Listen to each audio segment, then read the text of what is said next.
Assalamualaikum warahmatullahi wabarakatuh. Nama saya M. Hafiz Kurniawan. Pada video kali ini saya akan membahas tentang strategi-strategi kewirausahaan. Yang pertama yaitu adalah pengelolaan usaha, mulai dari perencanaan. Perencanaan itu berisikan usulan, operasional, dan strategi, serta peluang-peluang yang mungkin diraih saat melakukan usaha. Ini adalah bagian-bagian yang harus ada dalam perencanaan usaha.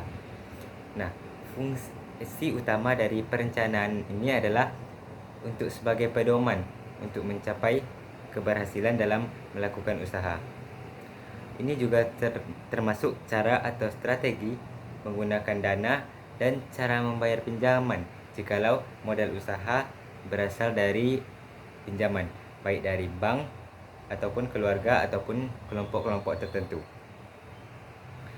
Jikalau modal yang berasal dari meminjam, dari awal harus sudah direncanakan supaya pinjaman itu bisa dilunasi. Jikalau ingin membuat usaha sendiri, kita harus bisa berkreasi dan berimajinasi, dan harus lebih banyak berbicara. Tidak hanya berbicara saja, tetapi juga membaca, mendengar, dan konsultasi dengan wirausahawan yang sudah terlebih dulu sukses. Dan kemudian cara-cara di atas didesain dalam bentuk pengelolaan usaha. Selanjutnya saya akan membahas tentang pengelolaan keuangan. Jikalau kita meminjam uang untuk modal usaha kepada keluarga atau kelompok yang tidak memerlukan birokrasi, maka kita tidak perlu bersusah-susah untuk menyusun proposal. Namun jika sudah berurusan dengan bank, mau tidak mau kita harus menyusun proposal, dan juga kita harus menyusun perencanaan agar bagaimana pinjaman-pinjaman itu bisa terpenuhi. Dan juga penting juga untuk menuangkan modal untuk bisnis yang memiliki potensi untuk berhasil di daerah tersebut. Selanjutnya yaitu pengelolaan keuangan. Pengelolaan keuangan artinya bagaimana mengendalikan sumber-sumber dana dan memanfaatkan dana yang diterima, dan bagaimana akhirnya kita bisa mengembalikannya dengan utuh. Asal dana yang telah kita pakai harus ada manajemen dan struktur yang jelas supaya tidak terbengkalai nantinya saat ingin melunasi dana yang kita pinjam. Yang pertama ada namanya dana internal, yaitu dana dari lembaga atau dana dari diri sendiri. Dan juga ada dana laba. Dana laba ini penting untuk kita simpan untuk berbagai kondisi-kondisi tertentu sebagai dana cadangan. Selanjutnya ada yang namanya dana eksternal, bisa dari dana pinjaman atau dari bantuan pemerintah. Selanjutnya yaitu dana ventura. Dana ventura yaitu seperti perusahaan yang menginvestasikan dananya untuk perusahaan kecil. Selanjutnya terkait dengan penggunaan dana. Poin pertama dari penggunaan dana yaitu adalah biaya awal. Harus sudah ada rancangan keuangan termasuk rugi dan laba yang akan didapatkan. Lalu ada juga yang namanya analisa peluang pokok. Analisa peluang pokok ini berguna untuk memprediksi kemungkinan-kemungkinan laba atau rugi dari usaha yang kita laksanakan. Perencanaan uang ini semuanya harus detail semaksimal mungkin, dan jangan sampai ada yang tidak termasuk hitungan, karena itu bisa saja sangat berbahaya untuk kondisi-kondisi yang tidak terduga. Selanjutnya ada pengawasan dana, bisa melalui kegiatan pemasaran yang harus dikontrol. Semakin detail kita melakukan kontrol atas dana yang telah kita pakai, maka semakin baik dan semakin matang usaha kita nantinya.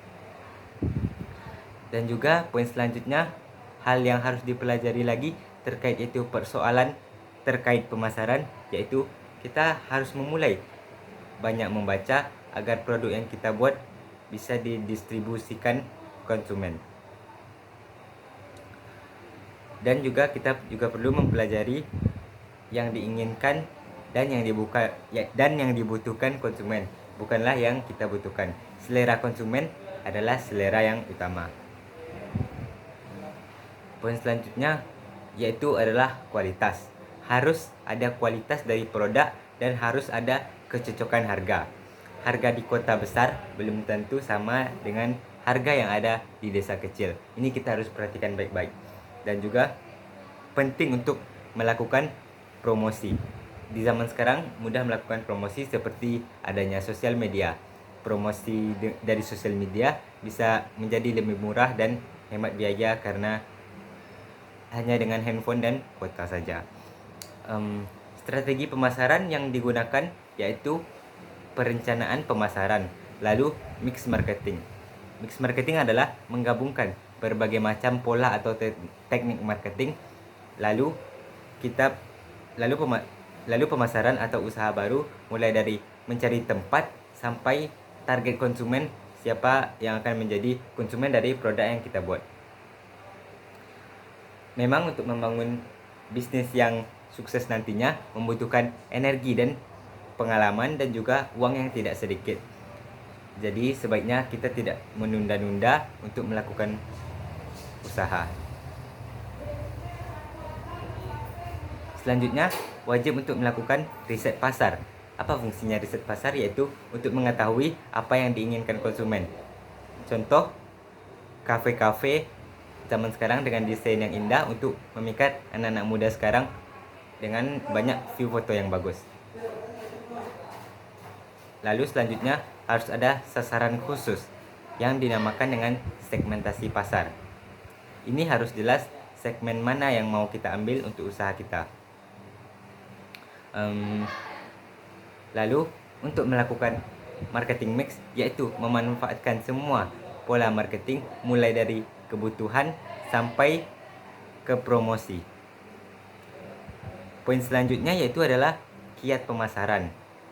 Kiat pemasaran usaha baru yaitu adalah peluang pasar, lalu tempat yang kondusif. Tempat yang kondusif artinya tempat yang memungkinkan agar konsumen dapat dengan mudah untuk mencapai tempat usaha kita. Lalu selanjutnya adalah teknik pengembangan usaha. Teknik pengembangan usaha ini termasuk perluasan skala ekonomi dan menambahkan berbagai tenaga kerja dan juga menambah skala produksi dan juga membeli teknologi-teknologi kekinian dan juga termasuk distribusi. Selanjutnya yaitu perluasan cakupan usaha, seperti menambah usaha baru, produk dan jasa baru yang berbeda dari yang sudah ada sebelumnya. Ini membutuhkan segala sesuatu yang tuntutannya lebih tinggi dari yang kita lakukan sebelumnya. Baiklah, saya rasa demikian untuk video kali ini. Assalamualaikum warahmatullahi wabarakatuh.